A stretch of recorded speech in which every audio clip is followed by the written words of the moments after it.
नमस्कार, स्वागत आपका हरियाणा न्यूज 24 पर। मैं हूं प्रिंस लामा। हरियाणा प्रदेश में जीत हासिल करने के बाद अब दिल्ली के अंदर भी बीजेपी ने परचम लहरा दिया है। आपको बता दें कि करीब 27 वर्षों के बाद बीजेपी को राजधानी की सत्ता हाथ लगी है। राजधानी की सत्ता सियासत प्राप्त करने में भाजपा सफल रही है। एक लंबे अरसे का इंतजार और उसके बाद जब कमबैक किया तो वो भी इतना जानदार, शानदार, असरदार और जोरदार कि बीजेपी बहुमत के साथ 48 सीटें प्राप्त करने के साथ दिल्ली की सत्ता पर भी काबिज हो गई है। लेकिन आपको बता दें कि बीजेपी की इस जीत के पीछे पूरा हाथ हरियाणा का रहा है, क्योंकि हरियाणा प्रदेश के 10 ऐसे नेता हैं जिन्होंने दिल्ली के अंदर विधानसभा चुनाव लड़ा, जिनमें से 4 नेताओं को हार मिली तो 6 नेता ऐसे हैं जो फिलहाल वहां पर जीत दर्ज करते हुए विधायक बन चुके हैं। यानी कि हरियाणा प्रदेश के 6 नेता फिलहाल दिल्ली के अंदर अलग अलग विधानसभा सीटों से विधायक हैं जो अपने अपनी विधानसभा सीटों का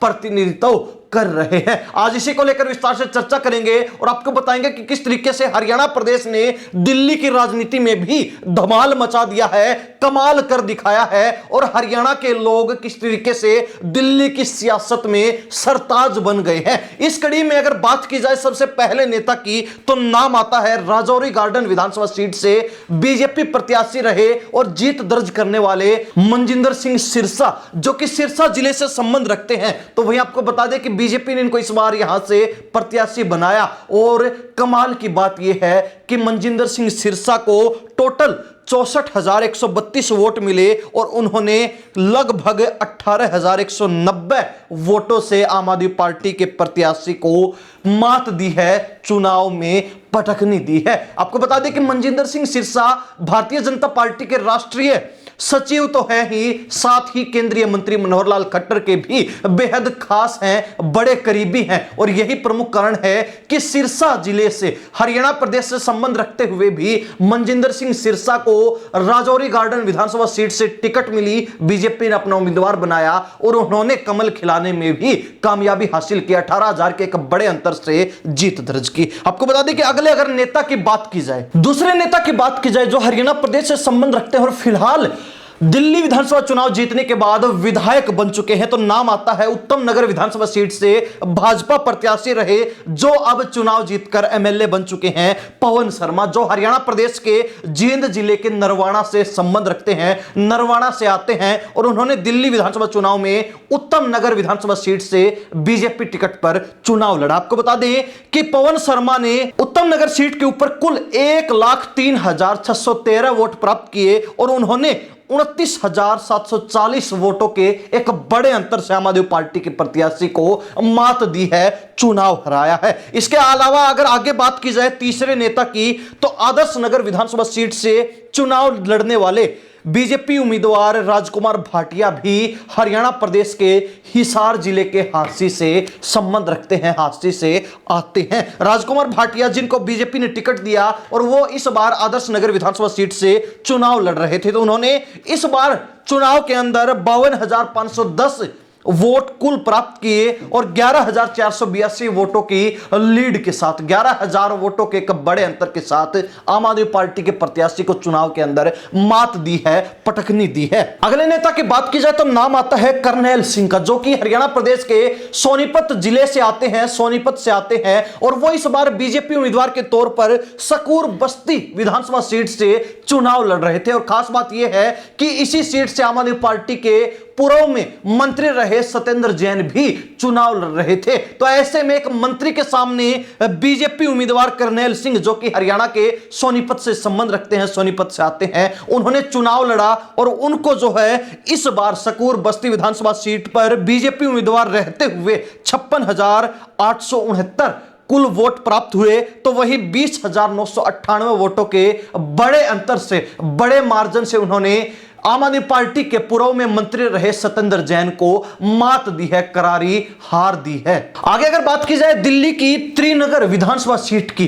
तो यहां से जो भाजपा के उम्मीदवार तिलक गुप्ता थे वो भी हरियाणा प्रदेश के सोनीपत से आते हैं और इस बार त्रिनगर विधानसभा सीट से चुनाव लड़ रहे थे। बीजेपी उम्मीदवार के तौर पर उनको कुल 59,073 वोट मिले और 15,896 वोटों के बड़े अंतर के साथ उन्होंने आम आदमी पार्टी के प्रत्याशी को हराते हुए जीत दर्ज की है। त्रिनगर से वो विधायक बन चुके हैं। ऐसे में देखने वाली बात यह है कि बीजेपी ने दिल्ली के अंदर हरियाणा प्रदेश के 5 नेताओं को चुनावी मैदान में उतारा और वो पांचों के पांचों जो है जीत दर्ज करते हैं, विधायक बन जाते हैं। इसके अलावा आम आदमी पार्टी ने भी हरियाणा प्रदेश के 4 नेताओं को दिल्ली विधानसभा चुनाव में किस्मत आजमाने का मौका दिया, जिनमें से 3 को करारी हार मिली तो एक प्रत्याशी जीत दर्ज करने में भी कामयाब रहे। आपको बता दें कि वीरेंद्र सिंह काद्यान जो कि झज्जर जिले के दुबलधन गांव से आते हैं, उन्होंने दिल्ली छावनी यानी कि दिल्ली कैंट विधानसभा सीट से आम आदमी पार्टी प्रत्याशी के तौर पर चुनाव लड़ा और जीत दर्ज करने में भी कामयाब रहे, चुनाव जीतने में कामयाब रहे, विधायक बन चुके। आपको बता दें कि दिल्ली कैंट सीट के ऊपर झज्जर जिले के दुबलधन गांव से आने वाले वीरेंद्र काद्यान जो कि आम आदमी पार्टी के प्रत्याशी थे, उनको 22,191 वोट प्राप्त हुए, तो वहीं 2,029 वोटों की लीड के साथ उन्होंने बीजेपी उम्मीदवार को चुनाव के अंदर मात दे दी, चुनाव हरा दिया और वो विधायक बनने में कामयाब रहे। इसके अलावा आम आदमी पार्टी के जो अन्य 3 हरियाणा प्रदेश के नेता थे जो चुनाव लड़ रहे थे दिल्ली के अंदर, उनको हार मिली, जिनमें पहला नाम है मादीपुर से चुनाव लड़ने वाली राखी बिड़ला। आम आदमी पार्टी की प्रत्याशी थी, लेकिन ये झज्जर जिले के छारा गांव से आती हैं जो कि हरियाणा प्रदेश में है। हरियाणा प्रदेश के छारा गांव से आने वाली राखी बिड़ला मादीपुर सीट से चुनाव लड़ रही थी, जिनको कुल 41,120 वोट प्राप्त हुए, तो वहीं 10,899 वोटों के अंतर से भाजपा उम्मीदवार कैलाश गंगवाल ने इनको चुनाव हरा दिया, यानी कि राखी बिड़ला को 10,000 वोटों से हार का सामना मादीपुर सीट पर करना पड़ा है जो कि हरियाणा से आती हैं। इसके अलावा रिठाला विधानसभा सीट से चुनाव लड़ने वाले हरियाणा प्रदेश के कैथल जिले के गुलियाना गांव से आने वाले आम आदमी पार्टी के उम्मीदवार महेंद्र गोयल हैं, जिनको कुल 74,755 वोट मिले, लेकिन उनको बीजेपी के कुलवंत राणा ने 29,616 वोटों से हार का मजा चखा दिया, करारी हार का सामना करवा दिया। यानी कि कैथल जिले से आने वाले महेंद्र गोयल जो रिठाला विधानसभा सीट से तीसरी बार चुनाव लड़ रहे थे, क्योंकि पिछले 2 योजना से ये लगातार चुनाव जीतते रहे हैं और रिठाला सीट से विधायक रहे हैं, लेकिन इस बार रिठाला सीट पर जनता ने इनको 29,000 वोटों से चुनाव हरा दिया है। इसके अलावा बात की जाए विश्वासनगर विधानसभा सीट की, तो यहां पर जो आम आदमी पार्टी के प्रत्याशी दीपक सिंघल थे वो भी हिसार जिले के उकलाना से आते हैं और वो इस बार विश्वासनगर विधानसभा सीट से चुनाव लड़ रहे थे, जहां पर उनको 47,099 कुल वोट प्राप्त होते हैं, लेकिन बीजेपी के ओपी शर्मा से 25,042 वोटों के बड़े अंतर से चुनाव हार जाते हैं। इन सब के अलावा भी एक और बड़ा नाम जो हरियाणा प्रदेश से संबंधित है, जो हरियाणा प्रदेश से संबंध रखता है, लेकिन उन्होंने भी दिल्ली के अंदर विधानसभा चुनाव में अपना भाग्य आजमाया, अपनी किस्मत आजमाई है। वो नाम है अर्जुन भड़ाना का, जो कांग्रेस के टिकट पर बदरपुर विधानसभा सीट से चुनाव लड़ रहे थे। आपको बता दें कि अर्जुन भड़ाना फरीदाबाद से पूर्व सांसद अवतार सिंह भड़ाना के बेटे हैं, जिन्होंने दिल्ली विधानसभा चुनाव में अपनी किस्मत आजमाने की कोशिश की, प्रयास किया, कांग्रेस से टिकट भी ली, लेकिन आपको बता दें कि बदरपुर सीट के ऊपर जमानत बचाने में भी नाकामयाब रहे, असफल रहे। अर्जुन भड़ाना को बदरपुर सीट पर कांग्रेस प्रत्याशी के तौर पर कुल 3,145 वोट मिले और इसके साथ ही उन्होंने अपनी जमानत भी जब्त करवा ली, यानी कि जो जीतने वाले आम आदमी पार्टी के प्रत्याशी थे उनके मुकाबले 1,09,846 वोटों से हार का सामना अर्जुन भड़ाना को करना पड़ा है। और इतने बड़े अंतर के साथ हार प्राप्त करने वाले अर्जुन भड़ाना जहां बदरपुर सीट पर तीसरे नंबर पर रहे, तो बीजेपी उम्मीदवार नारायण दत्त शर्मा दूसरे नंबर पर, तो साथ ही आम आदमी पार्टी के प्रत्याशी राम सिंह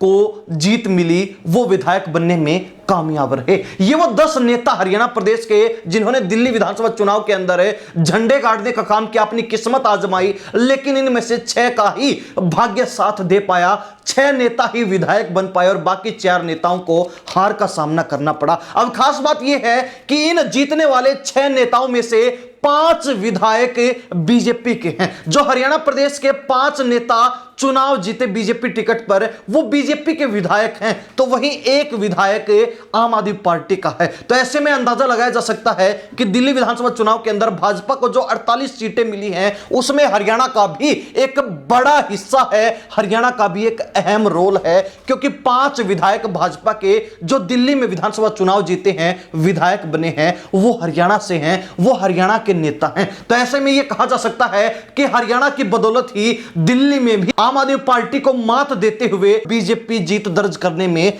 कामयाब रही है। इसके अलावा आपको बता दें कि बीजेपी ने जो दिल्ली के अंदर विधानसभा चुनाव में जीत दर्ज की है, उसका भी हरियाणा की जीत से सीधा सीधा जुड़ाव देखने को मिल रहा है, एक सीधा लिंक देखने को मिल रहा है। और वो लिंक ये है कि दिल्ली के अंदर भी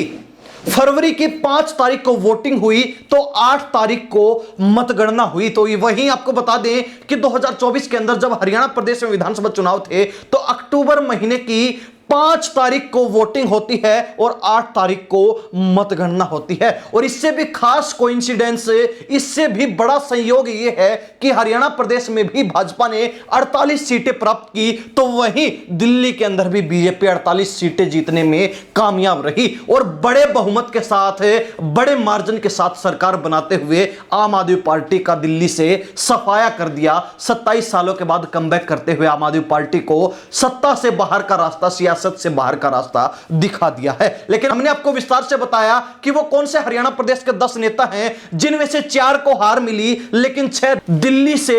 विधायक बन चुके हैं और सत्ता के अंदर अहम भागीदारी निभा रहे हैं। तो ऐसे में हरियाणा प्रदेश की जनता, दिल्ली प्रदेश के लोग इस बारे में क्या राय रखते हैं, कमेंट के माध्यम से जरूर लिख दीजिए। इन्हीं सब बातों के साथ प्रिंस लंबा, हरियाणा न्यूज़ 24। नमस्कार, जय हिंद।